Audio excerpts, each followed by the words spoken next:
I had been working night shifts for years and thought I had seen it all. The hospital was old, with flickering lights and echoing hallways.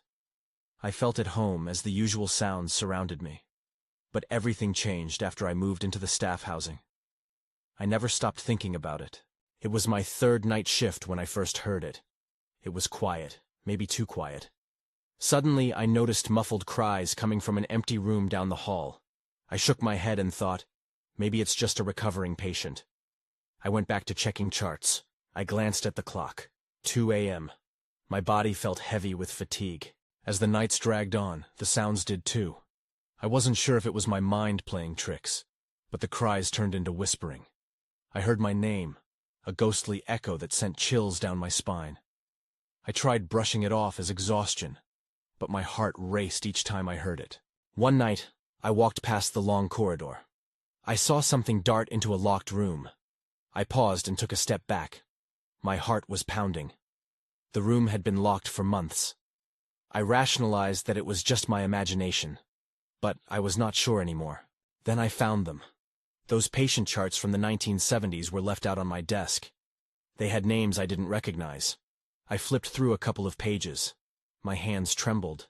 The notes were concerning, filled with strange remarks about their conditions, things I had never seen or heard of.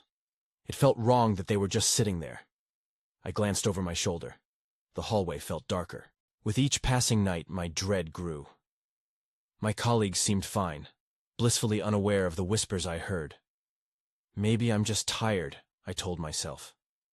Still, I couldn't shake the feeling that someone, or something, was watching me. One night, I stepped into the break room. I poured a cup of coffee, trying to ignore the shadows dancing in the corner of my eye. That's when I saw it. A figure, thin and shadowy, leaning against the wall. I blinked, my heart racing, and it vanished. I told myself it was just a trick of the light, but deep down, I wasn't so sure. I stepped back into the hallway, feeling cold. I glanced back towards the break room. Nothing. This job used to feel routine, but now, every sound made my skin crawl. Then one night, I heard a voice calling my name from that locked room. It felt familiar yet eerie. My heart raced as I stood frozen. Should I go in? I stepped forward, but as I reached for the doorknob, then I heard a loud crash from behind me. I turned around. Nobody was there. What was happening? Why did I feel so trapped? I took a deep breath and turned back toward the door. My hand trembled. I knew I had to open it, but fear kept me still. The hallway felt endless, and my heart wouldn't stop racing. I wanted to escape this place, but something pulled me closer. I didn't understand it, but I couldn't ignore it anymore. I took another deep breath, steeling myself to confront the door. My fingers lingered above the doorknob for what felt like an eternity. Finally, I pushed it down and swung the door open. The room was dark, the only light filtering in from the flickering bulb overhead. Dust motes danced in the stale air. I stepped inside, my heart pounding. The musty smell was overpowering, and I squinted to see anything out of place. There were rows of empty beds covered in white sheets, each one looking like it hadn't been touched in decades. The silence was unsettling, a stark contrast to the whispers I expected. I hesitated, then called out softly, "Hello?"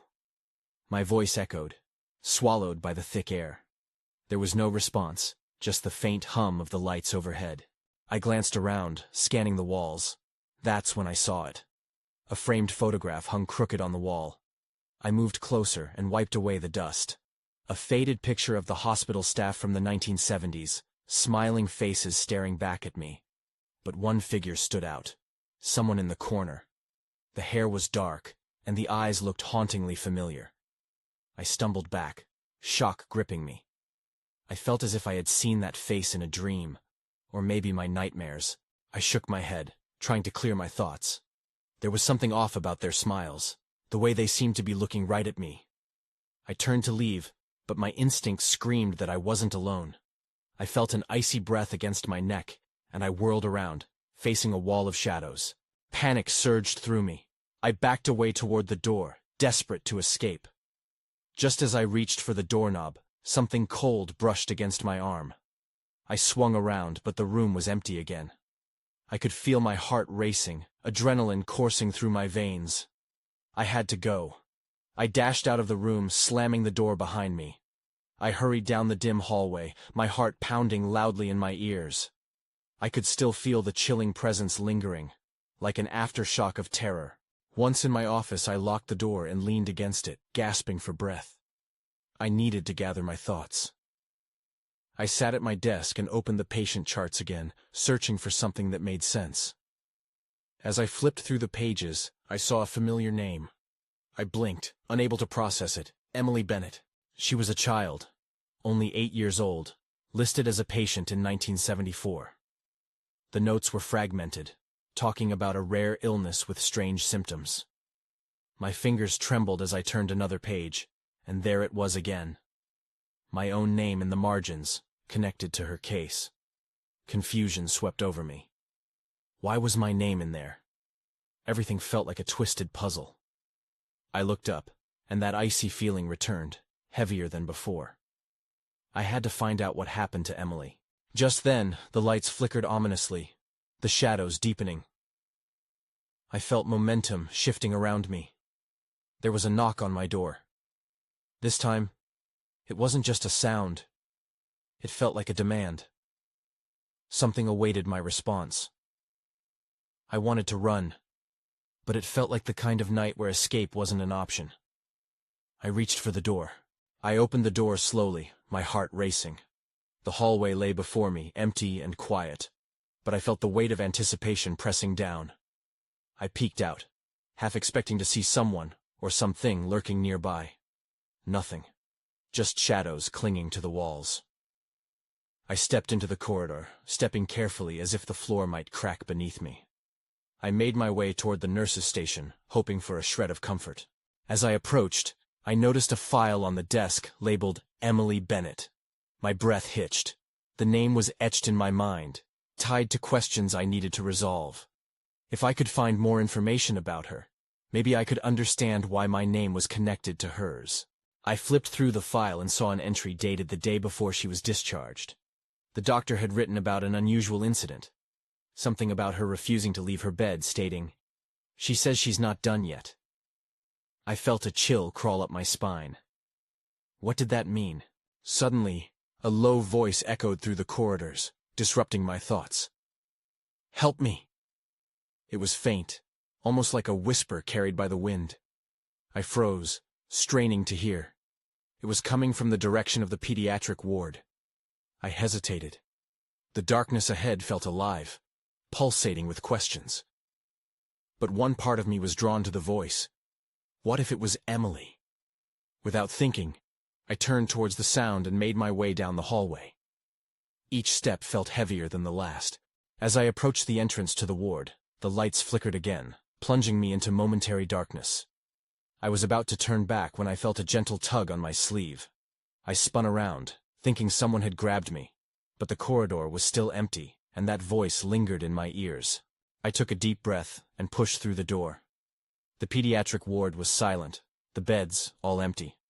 I walked cautiously, glancing into each room. The only sounds were my footsteps echoing against the tiled floor and the occasional creak of the old building. I reached the last room, and that's when I felt it again. That icy breath. I turned sharply, expecting to find someone standing behind me, but only the cold air met me. Panic started to swell, tightening my chest. I glanced around, and my gaze landed on the corner of the room. A doll lay on the floor, its glassy eyes staring up at me. It looked eerily familiar. Dark hair and dressed in a faded blue dress. I bent down to pick it up, and as I did, a sudden rush of memories flooded my mind. I saw a little girl, giggling and playing. "Emily?" I breathed, confusion mixing with dread. "Help me!" the voice echoed again, more urgent this time, now seemingly coming from the doll itself. I jumped back, dropping the doll like it burned my hands. The door slammed shut behind me, trapping me in. I pressed my back against the wall, my pulse racing. "Who are you?" I shouted, my voice trembling. "What do you want?" Silence answered, thickening the air. The shadows around me seemed to deepen. Desperation shot through me. I needed to escape, but how? Then I heard it again. that low voice, but this time it was closer. "You've already found me." I froze, the air thick with anticipation. The voice was right there, almost inside my head. Panic surged through me. I hadn't found anything. I was lost. "Where are you?" I shouted, my voice barely more than a whisper, but it felt like it echoed off the walls. No answer came. I took a shaky breath and gripped the door handle, hoping it would yield. But it didn't budge. I was trapped. In a surge of determination, I grabbed the doll again, feeling the cold plastic against my palm. It was almost alive, as if it pulsed with the energy of the voices I couldn't see. Despite my fear, I needed to know more. What was this connection to Emily? "Emily, are you—" Before I could finish my thought, the lights flickered again, plunging me into darkness. I held the doll tighter, fighting against the rising tide of dread. Then, through the darkness, I saw it. A figure stood at the edge of the room. No features discernible, just a dark silhouette against the faint light seeping in from the hall.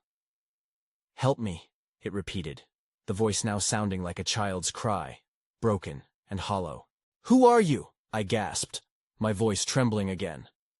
"What do you want from me?" The figure took a step forward, and I stumbled back. Fury and fear twisted inside me. I was done hiding. "You think I'm going to help you? I don't even know you." As if reacting to my words, the figure stopped, then slowly raised its hand. It pointed at the doll. My heart raced. I had to know what was happening. I took a step toward the figure, still clutching the doll, willing myself to be brave. "Is this you?" I asked, lowering the doll slightly. It felt like I was addressing more than just a ghost. I felt an odd connection, as if Emily was reaching out through time. The figure stepped closer. I could see wisps of gray, like fog, curling around it. "Find me," it said, more insistent. "Help me finish what I started." And just like that, the lights flickered back to life, illuminating the room. But the figure was gone, leaving only a profound silence. I lowered the doll, confusion swirling within. My mind raced. What had I just witnessed? My pulse quickened as another thought crossed my mind. Who or what had I been talking to? Then I remembered the file. The last line I'd seen. "She says she's not done yet." I shivered. Had Emily been trying to communicate from wherever she was? Suddenly I heard the sound of footsteps behind me. Not from the hall, but from within the room. I spun around, ready to confront whatever apparition awaited me, but found only the doll sitting innocently on the floor, eyes wide, as if watching me. That's when I saw it. A piece of torn paper lay where the figure had stood. I reached for it, heart in my throat. What new horror would I find? I unfolded the crumpled piece of paper and squinted at the scrawled words. My heart raced as I tried to make sense of the mess of letters. The handwriting was frantic, as if someone had written it in a hurry. "Find the box," it said. "It holds the truth." What box? Who had written this? Panic clawed at my chest. I couldn't shake the feeling that I was being pulled into something much bigger than myself. I looked around the room, half expecting the figure to reappear, demanding I follow its instructions. I took a deep breath and shoved the paper into my pocket. I had to get out of this room. I needed to think. But first, I glanced at the doll again. Its glassy eyes seemed to follow me. I shook my head. I couldn't let it distract me. I had to find this box. As I stepped into the hallway, the fluorescent lights hummed overhead, casting a harsh glow. But outside of that, the silence was oppressive. I hurried down the corridor, heart pounding in my ears.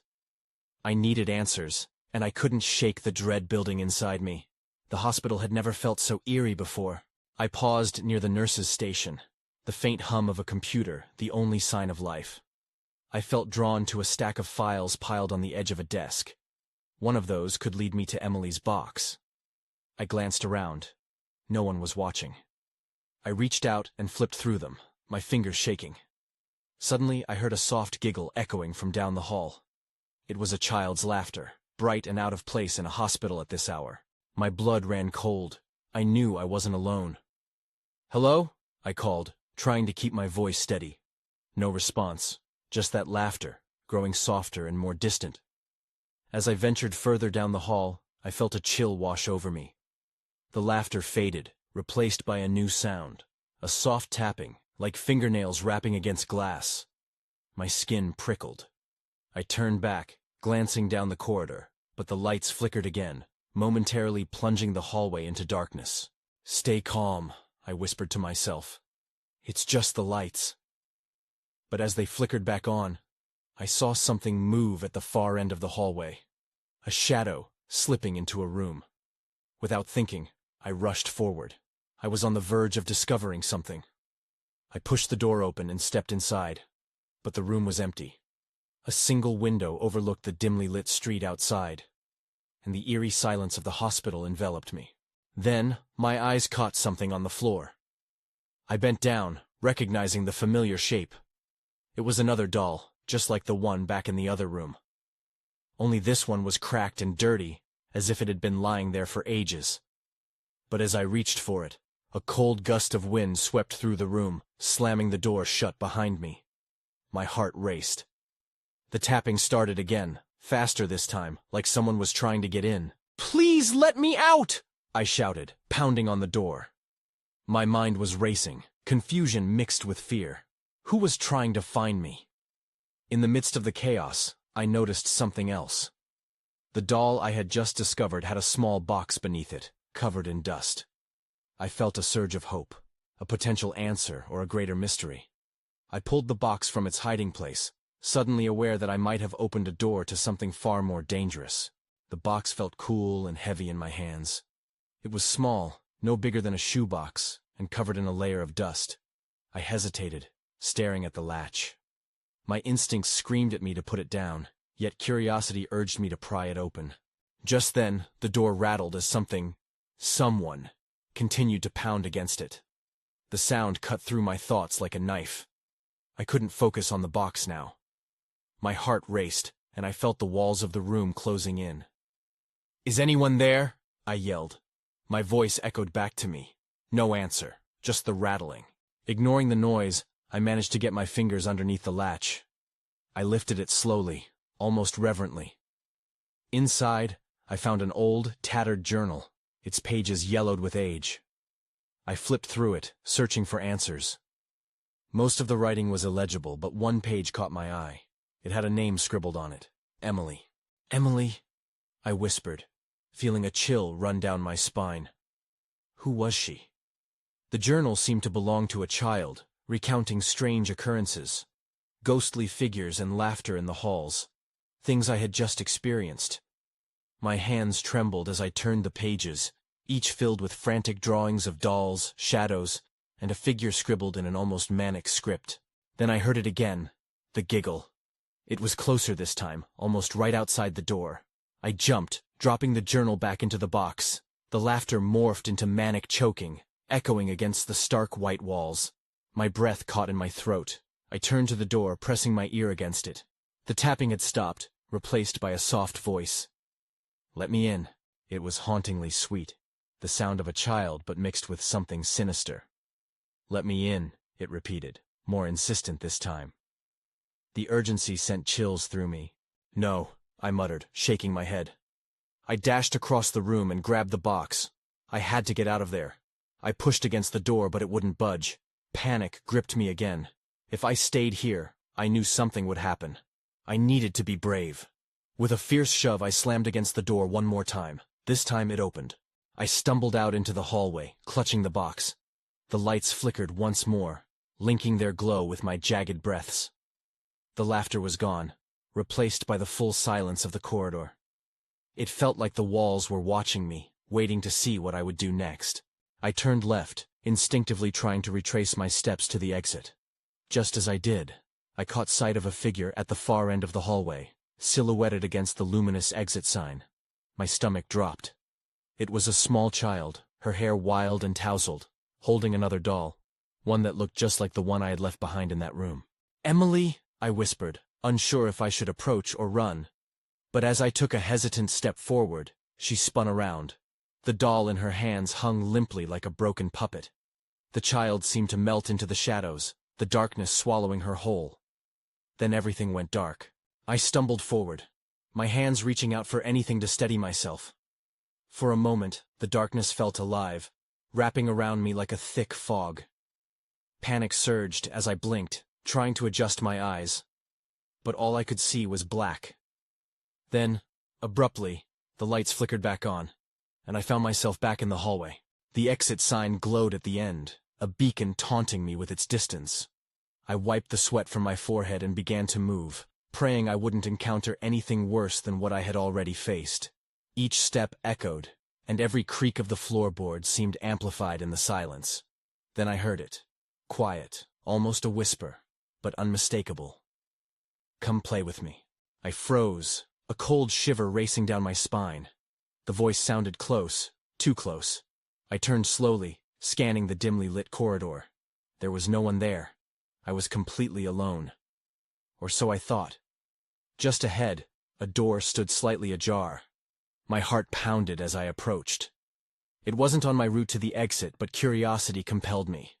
I pushed it open, and the hinges creaked ominously. Inside was a small room, dim from a flickering fluorescent light. Dust motes danced in the air. As my eyes adjusted, I saw scattered toys, all chipped and worn, lying haphazardly about, as if someone had just played here. A single doll, similar to the one I saw in the hallway, was propped up against the wall, staring blankly at me with mismatched eyes. "Emily?" I called, my voice barely above a whisper. I needed to know if she was real. If this was a twisted illusion of my mind. I stepped deeper into the room. As I did, the door slammed shut behind me. I jumped and spun around, my breath quickening. "No!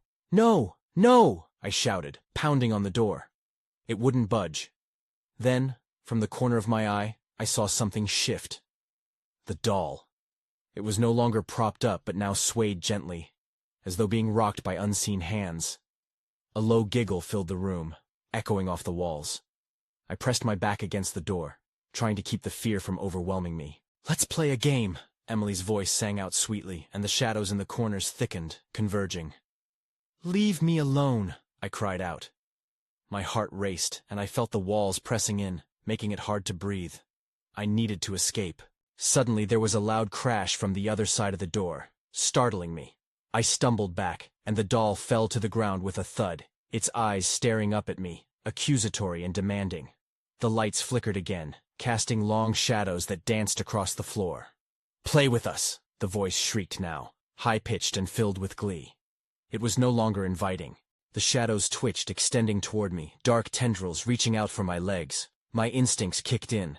I charged at the door, slamming my shoulder into it with all my might, and it burst open into the hallway, freeing me from the ghostly grip.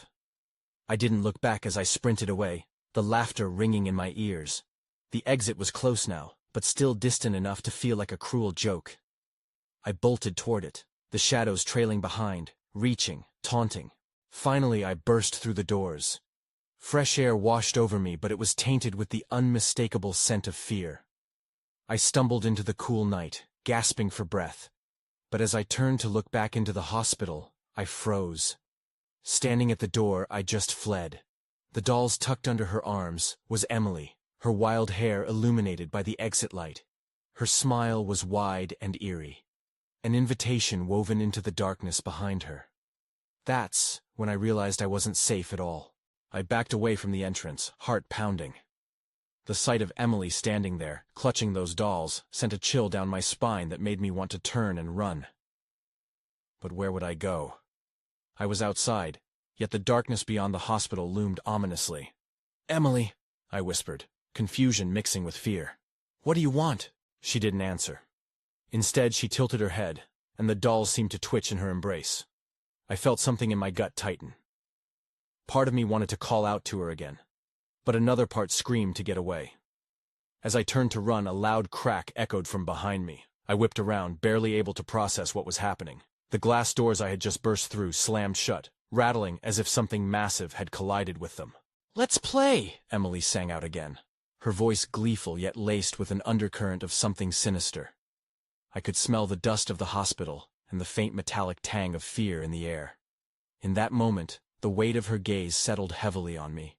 I sprinted down the parking lot, not daring to look back. My footfalls echoed against the concrete, mixing with Emily's laughter, which chased after me like a wicked melody. I reached my car, fumbling for my keys. My hands were shaking so badly that I almost dropped them. "Start! Come on!" I grunted, my breath coming in panicked gasps as I finally slammed the key into the ignition. The engine groaned, but then roared to life. I slammed it into reverse and peeled out of the lot, my heart racing. Once I turned onto the main road, I forced myself to take a deep breath. Maybe I was out of danger, I thought. Maybe this was all just a hallucination. But that thought was punctured when I glanced in my rearview mirror. There, in the distance, was a flicker of light, dancing in and out like fireflies. A moment later, I realized that the lights were coming from the hospital. Windows flickering as if something was moving inside. My skin prickled with dread. As I drove on, something tugged at the back of my mind. The voice. It wasn't just a child's voice. It held a familiarity that unnerved me. I barely remembered my childhood, but memories shifted like fog in my mind. I pulled over at a diner along the way. The old neon sign buzzed and sputtered overhead, an unwelcome reminder of the dark truth hovering just beneath the surface. As I stepped inside, dim light bathed the empty booths, giving the place an eerie atmosphere. The waitress, a weary woman with heavy bags under her eyes, gave me a strange look. "You okay, hon? You look like you've seen a ghost." I forced a smile. "You could say that. Just had a rough night. Yeah, this whole town's been restless lately. Patients disappearing, strange voices." I froze, every hair on my body standing on end. "What do you mean?" "There's talk," she continued, her voice low, "that some kids never left the hospital. People say they're still there, still want to play." My heart dropped as I realized that encountering Emily was just the beginning. I needed to find answers, to understand what happened in that hospital. But even that plan felt dangerous. As I looked out the diner window, the shadows from the hospital stretched long across the road, as if inviting me back.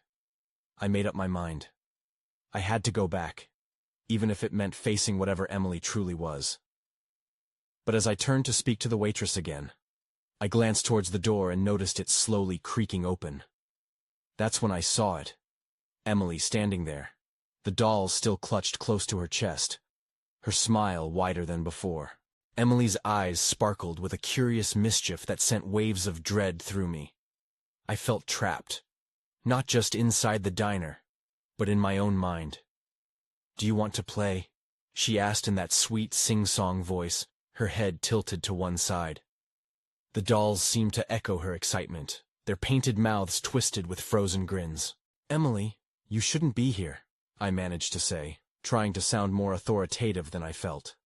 Still, she stepped forward, one foot dragging a little behind the other, as if she hadn't fully decided where she belonged.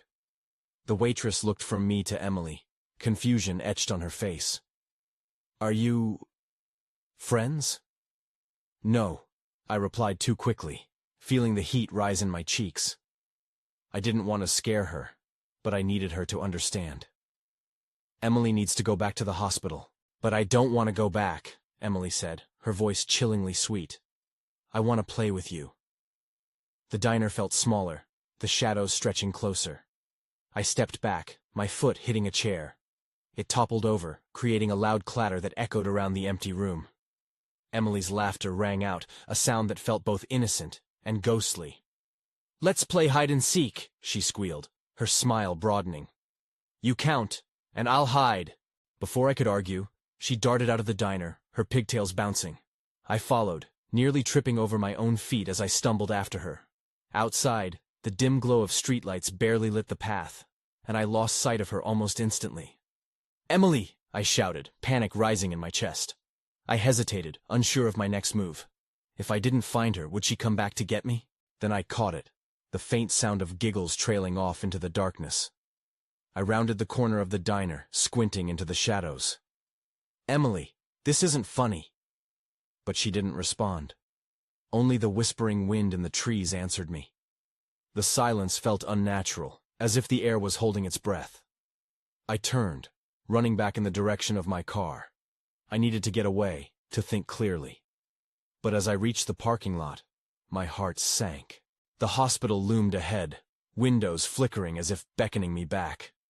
I glanced around, half expecting Emily to spring out laughing, but it felt wrong. Then I heard it again, the laughter now coming from behind me. I whirled around, and the air thickened, making it hard to breathe. Emily stood there, a few feet away, surrounded by her dolls. This time they were not just dolls. Their eyes glinted with something more. Shadows playing tricks on my mind. "You didn't count to 10, she pouted, her voice tinged with something dark and playful. I swallowed hard, every instinct telling me to run again, but my feet felt glued to the ground. "Emily, please, this isn't a game. I want to help you," I said, desperation creeping into my tone. But she only tilted her head and smiled wider, a chilling semblance of innocence that sent shivers down my spine. "Help me? Or play with me?" she asked, voice dropping to a conspiratorial whisper. And just like that, I realized what she wanted was not just to play. It was to keep me here, trapped like the laughter of the lost souls that echoed in the halls of the hospital behind her. Then everything went dark. A shadow loomed behind Emily, twisting and growing. I tried to scream, but my voice fell silent as something swept over me. In that moment, I understood that Emily was not the only thing I had to fear. As the darkness enveloped me, my instincts screamed to escape. But it felt like the shadows were syncopated to the rhythm of my heart, tightening their grip. I couldn't breathe, each breath a struggle against the weight of the unseen. Suddenly I felt a rush of wind surge around me, breaking the oppressive stillness. The shadows recoiled, and I gasped, finding my footing. In the midst of the swirling dark, I saw Emily's form flicker in and out, her dolls swaying in tandem with her movements. "Come play," she called out, her voice sweet yet laced with something sinister. "Emily, stop!" I shouted, desperation driving my words. The last thing I wanted was to be trapped here, playing games with shadows. In that moment of clarity, a spark ignited within me. "I'm not going to play with you." At my defiance, Emily's face twisted, her once innocent smile faltering under the weight of her frown. The wind picked up again, swirling around me more violently, urging me to flee. Then, just as swiftly, a snap like a rubber band broke the tension.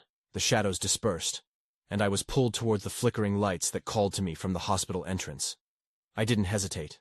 I ran, propelled by fear, remembering the exit sign, the one I longed to reach. As I burst into the hospital, the cool air from the lobby rushed over me like a wave. Heart still pounding, I glanced back over my shoulder, half expecting Emily to emerge from the shadows. But the hallway was silent. Only the flickering overhead lights accompanied me, drowning out my thoughts with their rhythmic buzz. My feet led me through the familiar path back to the nurse's station. My hand brushed over the files I had seen earlier, frantically searching for Emily's box. The journal, the photographs, they had to contain the truth about her. Where was that torn paper? My mind raced as I rifled through the chaos on the desk. The hallway felt alive, whispering secrets I couldn't decipher. I stumbled upon a small, unlocked drawer and yanked it open. My breath hitched as I caught sight of a weathered box, ornate, yet dusty from neglect. A glimmer of hope ignited within me as I pulled it free. But as I did, a low growl emanated from the shadows around me. I froze, heart in my throat. "You think you can leave?" A voice like ice wrapped around me, ethereal and commanding. I turned, eyes scanning for the source, only to feel Emily's presence swirl around me like a tempest. "No!" I yelled, clutching the box tightly to my chest. "I will finish this!" In a surge of adrenaline, I sprinted toward the pediatric ward, that being the last known location I had felt her presence so deeply. With every step, the whispers around me grew louder, until they turned into frenzied laughter, echoing down the hall. I could almost see their blurred shapes darting in and out of my peripheral vision. Lost souls, clinging on to their memories. When I burst through the ward door, I was met with an almost peaceful stillness. The air, though tinged with echoes of the past, felt heavier with a weight of expectation. The box felt warm against my chest, urging me to uncover its secrets. I placed it on a table in the center of the room and opened it, heart racing.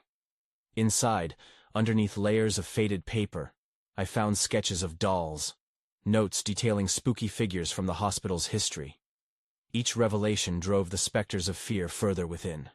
But at the very bottom lay a simple journal, the handwriting haphazard, frantic, as if penned by a desperate child. I flipped to the first page, reading words that felt hauntingly familiar. I can't stop playing with them.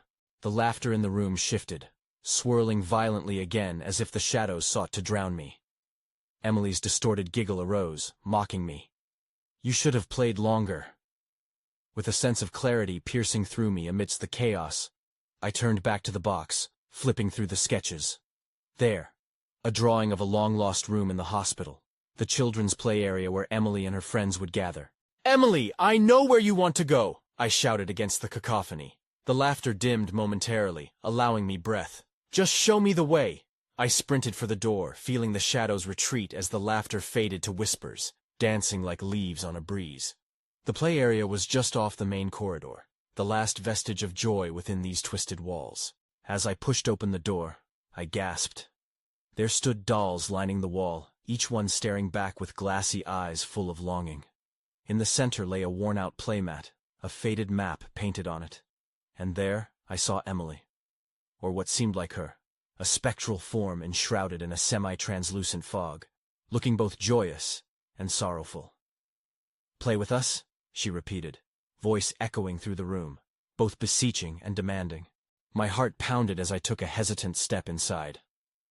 "I'll play. Just let us all go. Help me free you." Each word rang with sincerity, pushing through the swirling despair. Suddenly the world around me spun. The walls melted into a surreal blur of laughter and colors, and for a moment, I saw children dancing, their figures laughing and playing before me. But just as quickly, it faded, leaving Emily alone once more, an echoing figure. "You have to believe," she cried out. "You need to find the truth." And just like that, everything snapped back into reality. I found myself kneeling on the cold floor, the box still clutched tight in my grip. The room spun around me, laughter now receding like a distant memory. I was still in the hospital, but something had shifted. I now understood that some questions might not have answers. Some spirits might not find their rest. But I needed to leave this place. I stood up, composing myself, every step away from the play area infused with a sense of urgency and dread. Out in the hallway, I could feel the shadows lingering, but they felt less of a threat and more like a backdrop to my escape. I could never fully explain what had happened, why I had encountered Emily or the children in those corridors, but I carried their stories with me. Once outside, I took a deep breath of the crisp night air. I wouldn't forget Emily, those lost souls, or the dark laughs echoing through the halls. I knew I couldn't silence what had happened, and perhaps I needn't try to unravel every mystery that lingered in the dark. Future questions would haunt me like shadows, unanswered and lingering, reminding me of the line we tread between reality and the unseen world tied to our past. As I finally entered my car and drove away into the untouched night, I glanced back once more, and through the dim windows of the hospital, I saw her, Emily, waving goodbye. I moved to a different city after that. Sometimes, I wonder if those children still roam the hallways of that old hospital, trapped between longing and release. But mostly, I try not to think about it.